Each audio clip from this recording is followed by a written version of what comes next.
This will be a day long remembered. Now I am the master. Welcome to another episode of Legends and Theories, and welcome to my review of Free Guy. This is the newest Ryan Reynolds movie, and honestly, I was always wanted to see it from the trailers. It looked fun, and I was like, kind of want to see that, and I saw it, last week with my friends, and I was in theaters, and the theater was pretty packed. There will be spoilers, but the movie's been out for 3 weeks now. So, if you haven't watched it yet, that's on you. So, first I'd say I really enjoyed the movie. It was fun, enjoyable. I would say it's kind of has parts of, like the Fox/Disney version of Ready Player One, having much references to properties they own. And probably my least favorite game, Fortnite, but I understand why it's in there. My friends who also don't like Fortnite were mad and thought they should have took it out, but I understand why it's in there. It's because, of course, kids love Fortnite.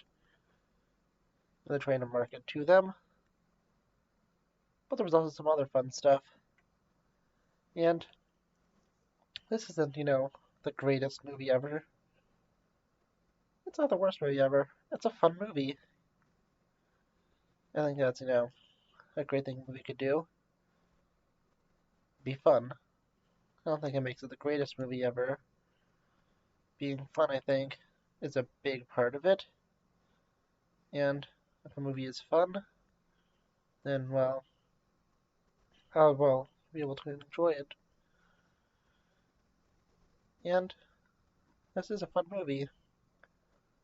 It's both, one set in essentially like a PG version of GTA, and really the only thing I was really surprised by in it is they actually got an F-bomb in it. That's usually not in a PG-13 film, and I never really understood, although I do not swear at all. That's why you'll hear me avoiding using anything that's even close to, swearing in my videos. And really, I never understood why an F-bomb has to make it, well, I think more than one has to make it automatically rated R because it is just a word. And as I said, I am really against, me personally saying, swear words, but I don't really care if other people do. And that makes it seem really wild that one word is able to, if it's used more than once, is able to push something up to being rated R. And in the theater I was in, it was packed. And that was week 2 of it. And really I was both surprised by that. And also, when they have the F-bomb and there's a bunch of little kids there that are laughing at it. And, well, I mean, they've probably seen it with people streaming stuff like Fortnite and stuff because of how bad their language is sometimes when they're losing. But, I'll go past that. That's what some YouTubers cameo, mainly big ones. And I'm kind of surprised that Mr. Beast wasn't in there. He does have, like a gaming channel, and he's like one of the, if not the biggest YouTubers. I'm kind of surprised they didn't get him on there. Pretty sure I didn't see him. But, well, let's go into the movie now. it was a fun movie set in a video game world where Ryan Reynolds plays really the first AI in this world. And this is interesting. I liked Taika Waititi's character. He played an interesting villain. He wasn't, fully evil, and I like how some people might misinterpret this at the end. He didn't, go to jail.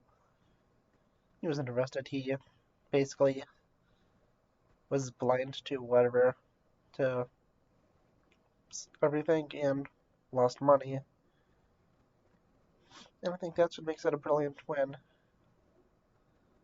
Many characters, and, outsmarted him. Really, they kind of outsmarted him, but they were being logical. They let him think he won because they knew the game was going to bomb. Well, so, I think it was an interesting win, and I liked the kind of subtle message in there. But before I talk about the message, I'm just going to talk about quickly how obvious the, love story is. And I think that really, everyone kind of saw it. Besides maybe, kids. Because it was pretty obvious, at least to me, that guy was made to basically be, the perfect person to go with her. And when looking at it, yeah, I think it was, pretty obvious about that because they had just so many things in common. It's clearly that whatever the other guy played by, I don't know the actor's name, but he's Steve from Stranger Things. And he was clearly in love with her. And she's finally able to, figure that out at the end. Just want to show you, sometimes the smartest people are blind to, the obvious. And here's the thing. I hate romantic movies. I know people who Hallmark and stuff. Hallmark movies. I hate those movies. My mom has them on.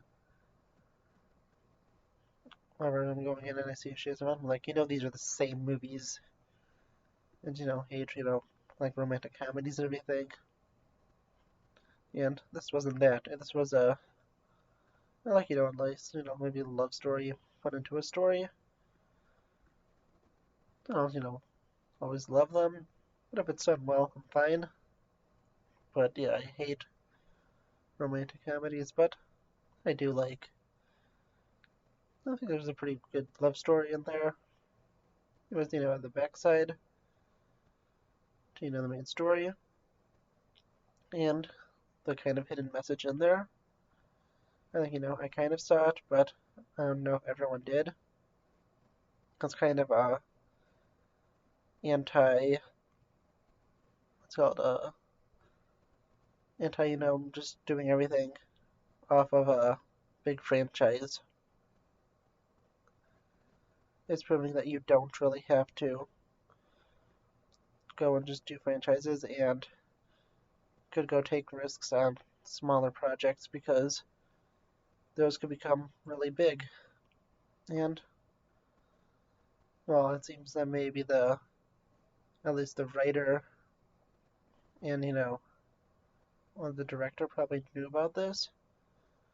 I just wish, maybe the people at Disney could hear this so they could stop making live action reboots of every movie they have in their whatever animated catalog and start making new fun original movies like this. And maybe they could also do that with some of the other franchises. They don't have to make. One of them is to kind of look at that because everyone doesn't have to be Marvel. I think that's what everyone is trying to be right now, and it's not easy to replicate that, and they could try doing their own thing and finding their own way to make money. And that would work, but I really like that message in there. It's one that, people at Hollywood need to learn, and not us, because, well, it's kind of a message to us that we should give these small things a chance, and we don't have to go with everything that's big, which is something you kind of already did going to see this movie, which isn't, Marvel and stuff, but you could say all these Easter eggs and cameos from other stuff is against that. But I think it's just, them having fun, putting stuff in that they, the properties to, and showing how games like this kind of, sell out. And, it's a kind of making fun of Fortnite while referencing Fortnite to say how they, just kind of sell out to whoever and just put in everything together. And also, I just really don't like Fortnite as a game. Although I would love to see a game where it's, serious and has Marvel and DC characters in it. I just don't like the community around Fortnite. I never liked the game. I will try, Battle Royale if there is. Probably a Star Wars one.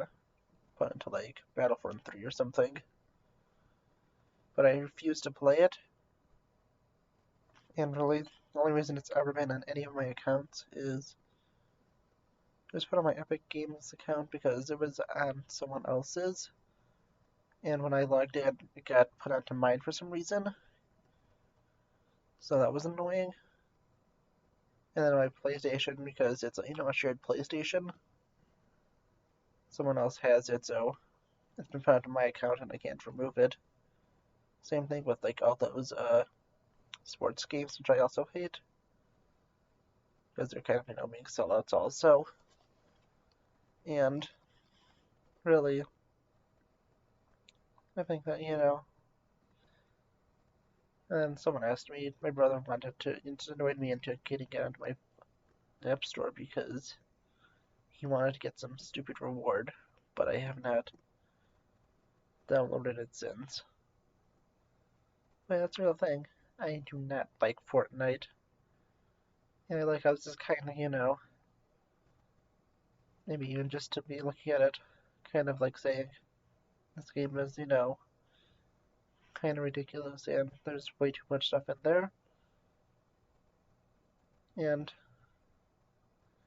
that's also, GTA, which I haven't played, but I got for free on the Epic Games Store.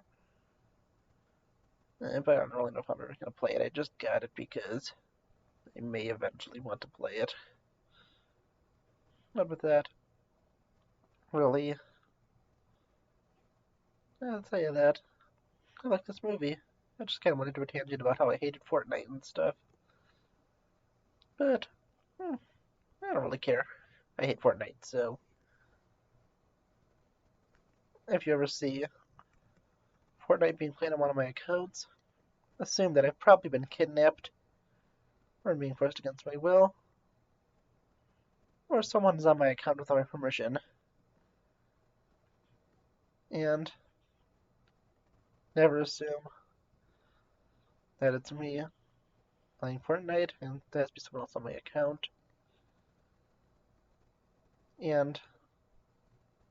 Or I am being held hostage and being forced to do that. So, really, that's it. I really enjoyed this movie. It was a fun movie. And to talk about content for next week, we're actually coming up on my 1-year anniversary, which will be on Sunday the 5th, when I uploaded my first video. I think I started on the 4th, but that's just when I created the channel. Give me one, I'm gonna go double check that on my channel to see when I first created it. I don't remember if I mentioned everything the Friday before or I just had it upload that Saturday last year. Let me go check. Yeah, I had it created on the 4th, but since my first upload was on the 5th, I mainly created it just so I could, try to figure stuff out. I'll consider the 5th my anniversary since that's really when it all began. So, next Sunday, I'll be having a video out.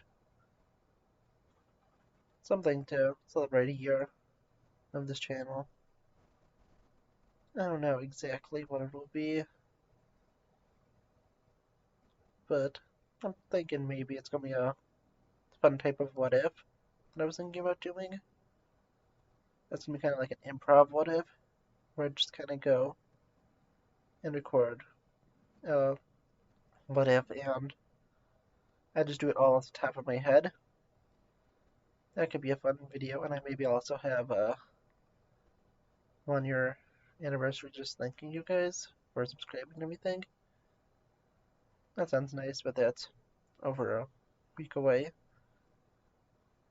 So on Sunday I'll have my entrance to the Brook Collector YT, I believe his channel is, mock contest video premiering.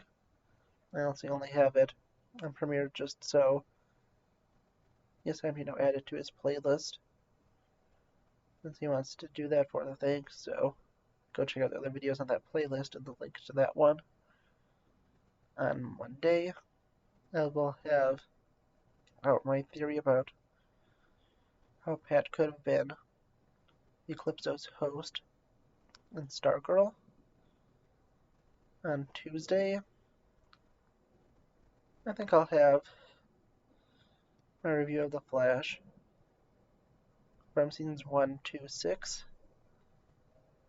And then Wednesday I'll have my review of the Arrowverse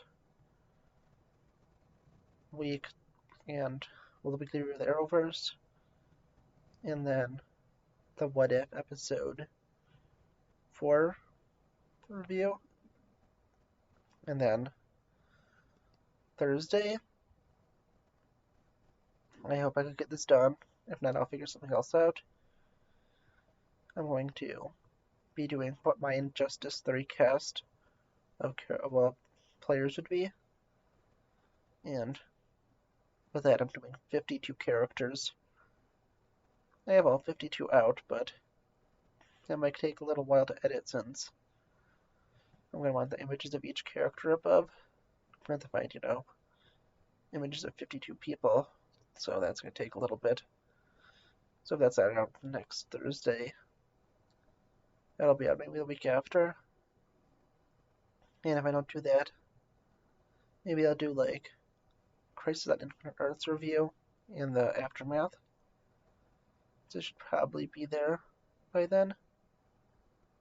And then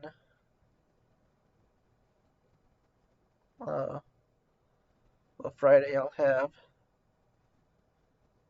I think, my last review of the first set of scheduled ones, which should be the Mandalorian Battle Pack and ATST Raider, I think. I'm pretty sure it's that, because I think the week after is where I start the new ones that I recorded like a few weeks ago. Oh, and then on Thursday I'll have my Titans review out also. And Friday I'll have my Archer episode 3 review. And then my Saturday review, my video decision will be made by the time my Archer review is out. So I could, record what the content is going to be for the next week.